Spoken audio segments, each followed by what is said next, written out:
navigate the various social media platforms and digital media in general.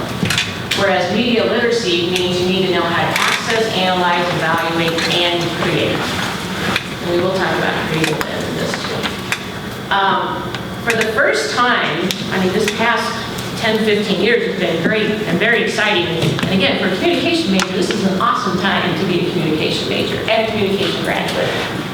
Because for the first time, we now, not only do we consume media, we've always consumed media. We all read newspapers, we all listen to the radio, we all watch TV news, but we are actually creating media. We are the creators of media. You know, you may not think about it when you sit down to write something on Facebook or you tweet out your 140 characters or less, but we are actually creating media. We're creating stories. I did a presentation for one of Dr. Crafton's classes here just a couple of weeks ago. Some of you are in it. There's a news platform called Storyfy that a lot of journalists are using. And again, they're taking open source information. Journalism, I'm feeling a little threat here with the two professors sitting up here who obviously have big journalism past. Anyway, it used to be the journalists reported their story and they got all the information from their story that they collected. But now, when this open source journalism happened, they can take pieces from all types of venues. They can take video that was shot that they didn't shoot. They can take and use in their story. And it all has to still, again, be socially responsible. But that's what's happened, is we're now producing media, not just consuming media. It's a major shift. So, Facebook, blogs, Twitter, all those types of things, that's the media literacy. So why is this important? Again, that I keep stressing the evaluate. Well, many of you probably remember the Ray Rice story that broke a couple years ago. I actually did a paper on it for one of the classes here. The infamous video of him and his wife in the elevator and her passed out after he hit her and drug her out of the elevator. It was horrific, needless to say. Everything that happened afterwards with the NFL shifting blame, adding women lawyers to kind of diffuse the situation, was a big story. Well, this is one of the stories that was written about Ray Rice signing with the Denver Broncos. Let's see if it's going to come.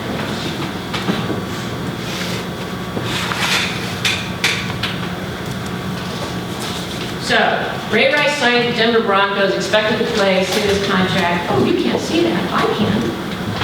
Why can't you see it?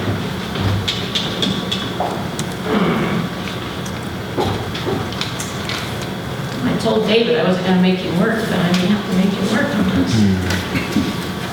Let's see. Take the light.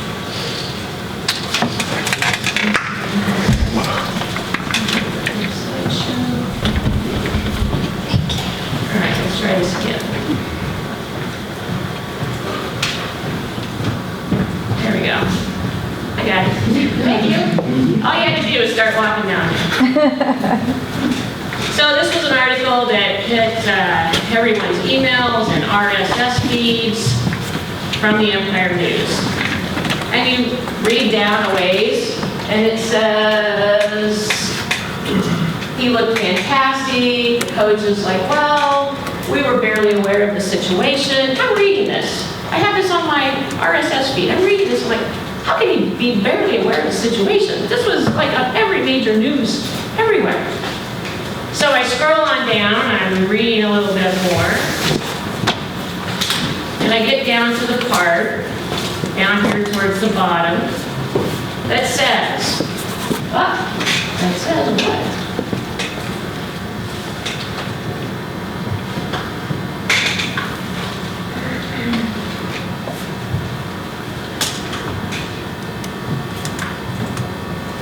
Okay, I'm just glad that in the NFL, it doesn't matter if you run a dogfighting ring, drive drunk, and kill someone, or savagely beat the shit out of your significant other. In the end, the fans in the league will forgive you as long as you can play the game.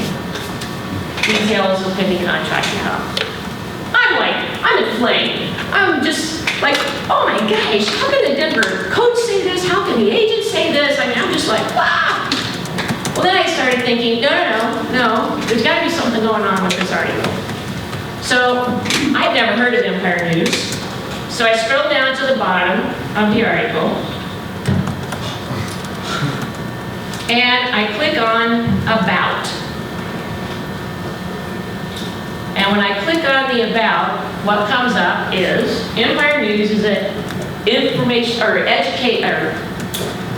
entertainment purposes only. Fictional names, fictional stories. They take real life stories and they make new headlines and they make a new outcome.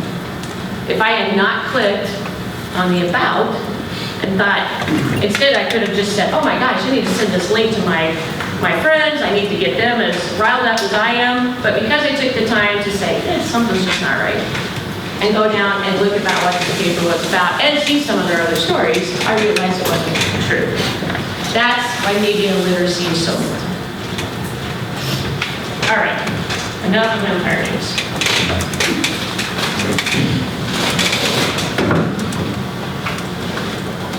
So, digital literacy and media literacy actually do have an intersection.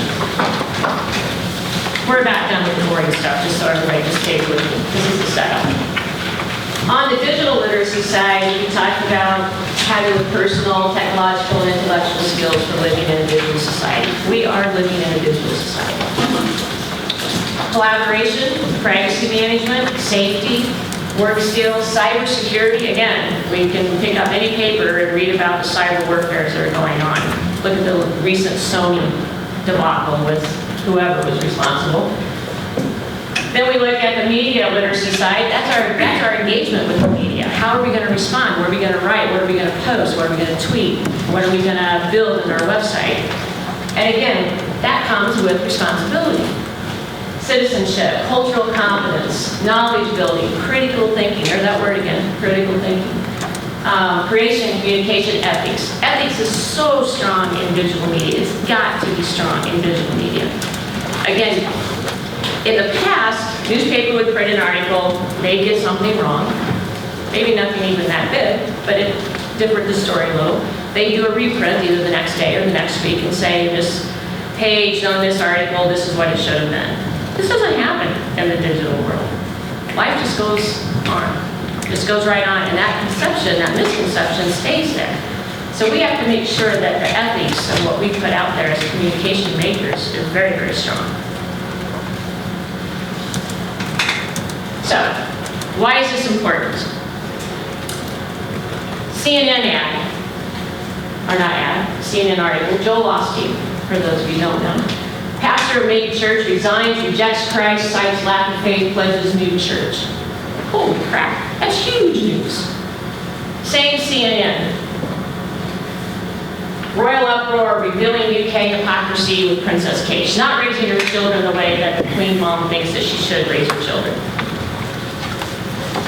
2 almost identical mastheads, 2 almost identical navigation bars, 3 Collins, ads on both sides, search box in the exact same place,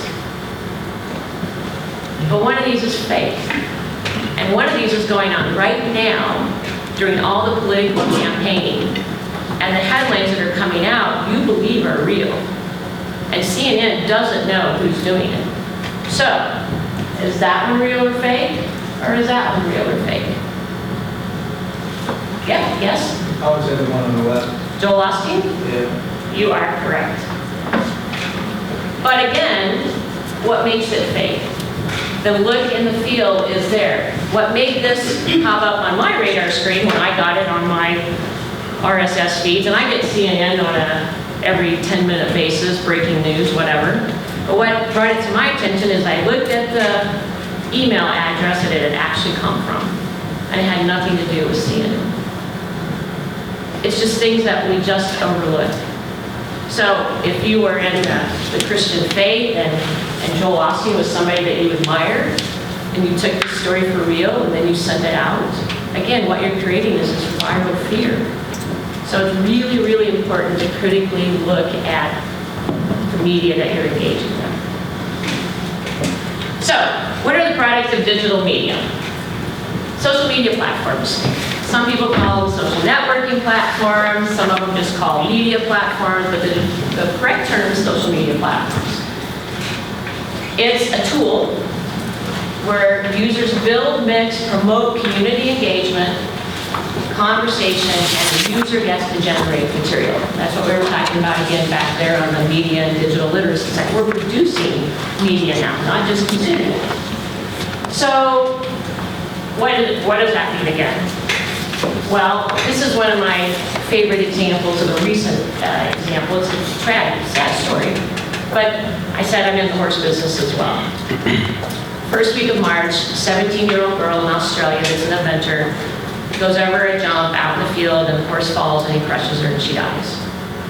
So the parents, who were not technologically savvy, wanted to do something special in remembrance of her at her funeral, which was going to be in 10 days after the death. So what they did is they opened up a Facebook account for Olivia. They opened up for Ride for Olivia was the name of the Facebook page. They created a Twitter account called #RideForOlivia. And then they sent it out in their little town in Australia, and they put it out on the web, on the internet, and they asked people to take a picture or download a picture of them, their favorite picture of them and their horse, doing anything. Didn't matter what the discipline was, just them and their horse. And then send it to them, and then also post a comment about the picture. And as a result, what they ended up getting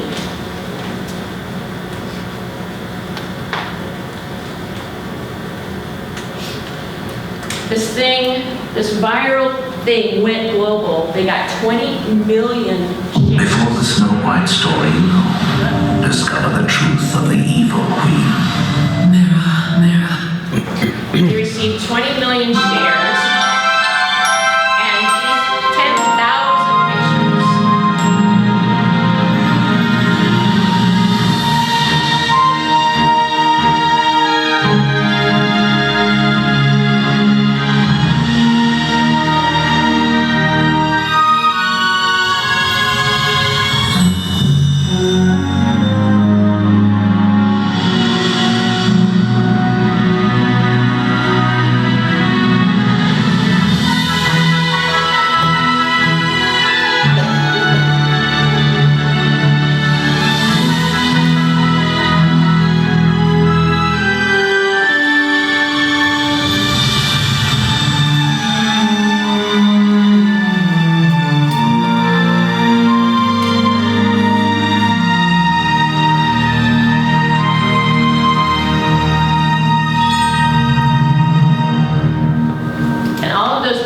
Make up the mosaic painting of the after funeral. Again, social media is so much more than Facebook and Twitter. In this instance, they engage an entire community, the equestrian community.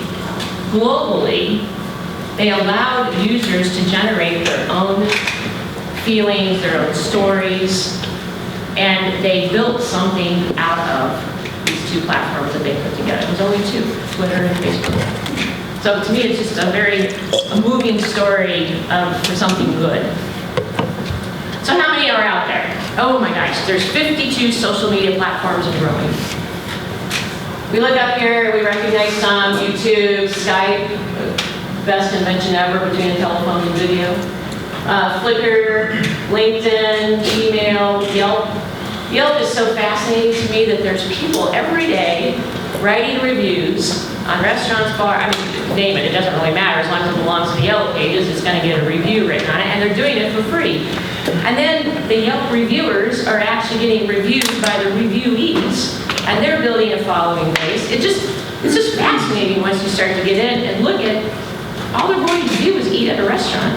And then they post a review. And then now all of a sudden they have, one of them I looked at had 2,000 or 3,000 followers because they were a good restaurant reviewer.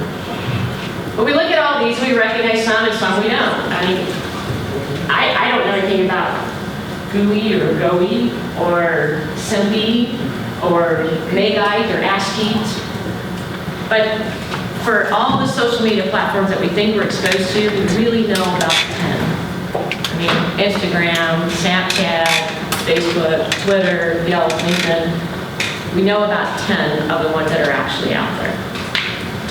But here's what's happening on a business side.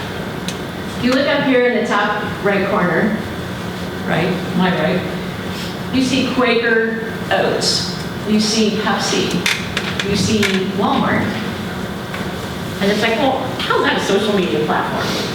So if we look at Walmart as a good example, Walmart has created, by using other social media platforms, they've created their own. And this is what businesses are doing.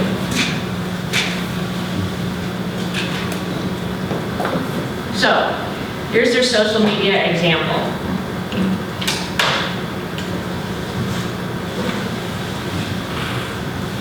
In the top part, you have just their normal website. But again, they've got all the right icons down there so that everybody can share, everybody can post on Facebook, everybody can tweet out a coupon offer that they saw on Facebook. So this is just their basic website. But then you go down and you see that they have a Facebook page, huge Facebook page. 34 million likes, 9.8 million visits, huge Facebook page. They're advertising, but they're not advertising because Facebook is very specific. When you place an ad on there, it has to be between 70 and 80% photos and only around 20% print. So they're putting these nice, big, beautiful pictures up there, but at the same time, they're now using the brand new call to actions that Facebook allows, which is shop now. You can do visit website, call me now, shop now. There's about 6 different ones. And then they have the normal like and the normal share. So they have this very feel-good family Facebook page.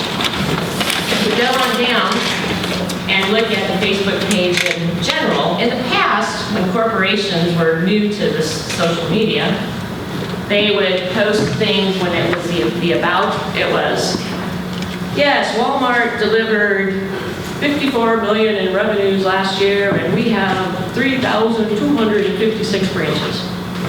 Okay, like anybody wants to read that. But now, even they know, right here, if we work together, we'll, whatever that says, can anybody else read it? Anybody read that on the about? If we work together, we'll lower the cost of living for everyone. There's nothing in this about section on Walmart's Facebook page about revenues or branches anymore. It's all very customer-centric.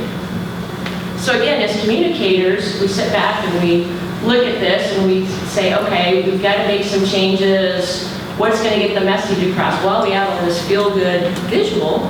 Well, the message has to follow that same feel-good visual. Then again, they've got Pinterest-style graphics up here. They have the hashtag for Wear Walmart, so you can tweet that out if you want to. There's an invitation to join. So they've got all kinds of useful information rather than advertising.